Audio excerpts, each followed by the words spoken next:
Ever get that feeling like you're being watched? Not in a paranoid way, but in that subtle, creeping sense that something isn't right? That's how it started for me. Last summer, I took a house sitting job I found on Craigslist. It seemed simple enough $200 for one night, just lock up the place and feed the cat. I wasn't exactly in a position to turn down easy cash. Rent was due, my bank account was in the negatives, and honestly, I needed the money more than I cared about the details. The guy who posted the ad, Tom, seemed normal enough over the phone. Friendly, polite, too eager. He said he'd be leaving town for the night and just needed someone to watch the place. "It's a small house," he said. "You'll barely even notice the time." Looking back, I should have asked more questions, but when you're desperate, that little voice in your head, the one screaming, "This is a bad idea," gets quieter and quieter. The house was smaller than I expected. One floor, two bedrooms, tucked away on a quiet street at the edge of town, but something about it felt off. The blinds were drawn shut, and there were no family photos or decorations, no personal touches at all. It felt more like a staged house than someone's home. The only sign of life was this fat orange cat that rubbed against my leg as soon as I walked in. Tom didn't even mention its name. He gave me a quick tour, living room, kitchen, bathroom, then pointed to one of the bedrooms.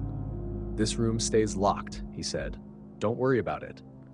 I didn't ask any questions. I just nodded, figuring maybe it was storage or something. Before he left, he handed me the keys and gave me one last instruction: lock all the doors by 10 p.m., no exceptions. Then, as he was walking out, he turned and said, "Oh, and don't check the cameras unless you hear something." I thought he was joking at first, until I noticed the little black cameras mounted in the corners of the living room and hallway. They were small, almost hidden, but they were definitely on. The night started out fine. I fed the cavy and locked up like he told me. But around midnight, I started hearing noises, soft creaks coming from the locked bedroom. I tried to ignore it at first, telling myself it was just the house settling, but the cat wouldn't stop staring at that door, like it was waiting for something to come out. By 2 a.m., I couldn't take it anymore.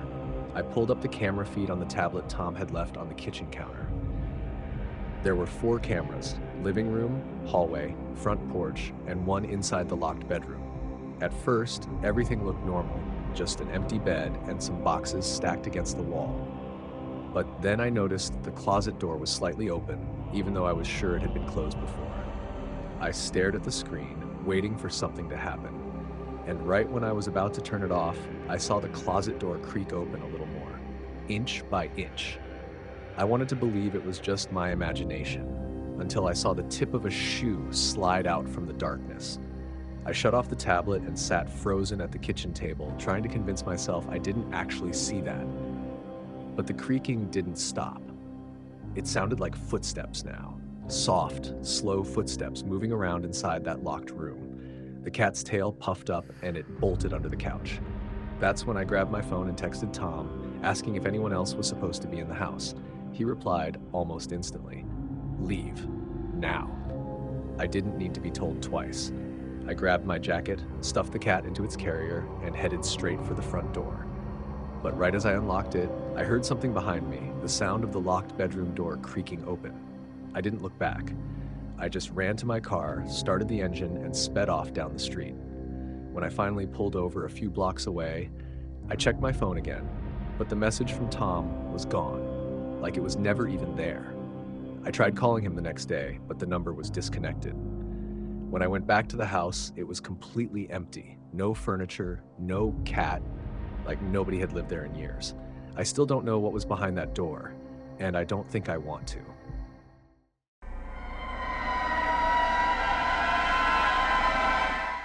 I've always been the kind of person who thinks, that could never happen to me. You know, the type who watches true crime documentaries and says, why would they get in the car? Why didn't they just leave? But last summer, I learned how easy it is to ignore those little red flags when you're desperate. It started with a Craigslist ad. $300 cash, no experience needed. All I had to do was help some guy clean out his basement for a few hours. No tools, no heavy lifting, just moving boxes. I was broke, behind on rent, and honestly, it sounded too good to be true. but I replied anyway. The guy's name was Mark. He messaged me back almost immediately. Friendly, polite, too eager. He offered to pick me up at a gas station on the edge of town. "Don't worry," he said, "I'll drive you home after." Looking back, I should have said no, but when you're down to your last $20, that little voice in your head, the one screaming, "This is a bad idea," gets quieter and quieter. Mark pulled up in a gray SUV, spotless and nondescript. Mid-40s, clean-shaven, wearing a polo shirt like he just left a PTA meeting. He smiled too wide, laughed too loud, and he kept asking questions. "You work out much? You got roommates? Anyone know where you're headed tonight?" I told myself he was just chatty, but there was something off, the way he looked at me, like he was sizing me up. The drive took about 20 minutes. We left the town behind, the road narrowing as the trees closed in. No streetlights, no other cars, just this endless tunnel of pines. Finally, we pulled up to a house so isolated, it felt like the middle of nowhere. The place looked half abandoned, peeling paint, overgrown yard, a porch that sagged under its own weight. Mark didn't even try to explain it, just shrugged and said, "Place is a fixer-upper." We went straight inside. No small talk, no offer of water, just basements this way. The stairs were steep, the wood creaking under our weight. The air smelled damp, like wet concrete, and something else. Something metallic. The basement was empty. No boxes, no furniture. Just concrete walls and a drain in the middle of the floor. Before I could ask what needed cleaning, I heard the click of the lock behind me. Mark smiled like nothing was wrong. "Sorry," he said. "Gotta keep the dogs from coming down." Except I never saw or heard any dogs, not once. He handed me a broom and told me to start sweeping the corners. "I'll grab more supplies," he said, then disappeared up the stairs. I stood there, broom in hand, staring at that locked door. My heart was pounding, but I kept telling myself I was overthinking it. Just sweep the floor, I thought. Get the money and get out. But then I heard it. Footsteps. Not from the stairs, from behind the walls. Slow, deliberate, like someone pacing on the other side. I froze, trying to convince myself I imagined it. But then I heard something else. The faint sound of breathing, coming from one of the vents along the ceiling. I called out, "Hello?" No answer. I walked over to the vent, stood on my toes, and looked inside. And I swear, I saw an eye staring back at me, just for a second.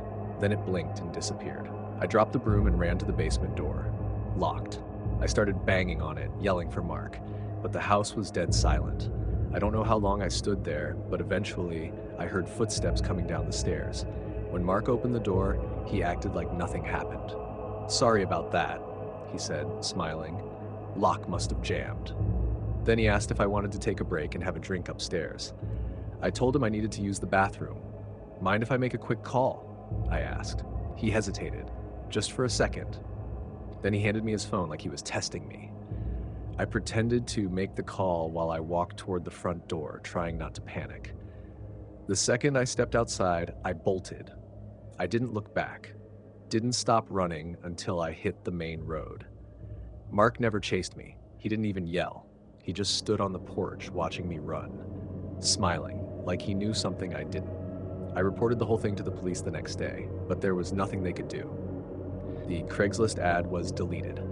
The gas station cameras didn't catch the license plate. For all I know, Mark could be posting that same ad right now, waiting for the next broke idiot to show up at his door. And that's the thing that keeps me up at night. Not the locked door, not the eye in the vent, but the thought that maybe I wasn't the first, and I definitely wasn't the last.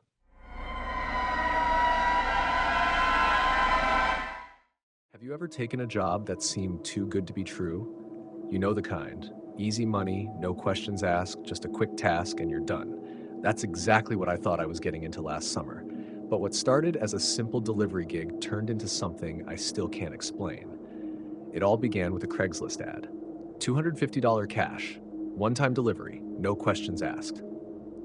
The post was vague, but the money was too good to pass up. I was behind on bills, and the guy who posted it promised everything was legal. Looking back, I should have known better. But when you're desperate, that little voice in your head, the one screaming, this is a bad idea, gets quieter and quieter. The guy met me in a parking lot to hand off the package. He barely made eye contact, just mumbled something about keeping the box sealed. It was small, wrapped in brown paper, with no labels or markings, heavier than it looked. The address he gave me was way out in the middle of nowhere, one of those dirt roads that don't even show up on Google Maps. I almost backed out right then, but $250 for an hour's work felt too good to pass up. The drive took longer than I expected. The farther I went, the fewer houses I saw. By the time I got close to the address, the sun was already setting and the road was barely wide enough for one car. There were no streetlights, no other cars, just empty fields and thick woods on both sides. When I finally found the house, I almost thought I had the wrong place. It looked abandoned, windows boarded up, paint peeling off the walls. The only sign of life was the porch light, flickering like it was on its last bulb. I parked on the side of the road and just sat there for a minute, staring at the house, trying to convince myself this was still a good idea. I grabbed the package and walked up to the front door. There was no doorbell, just an old brass knocker shaped like a hand. I knocked twice. Nothing.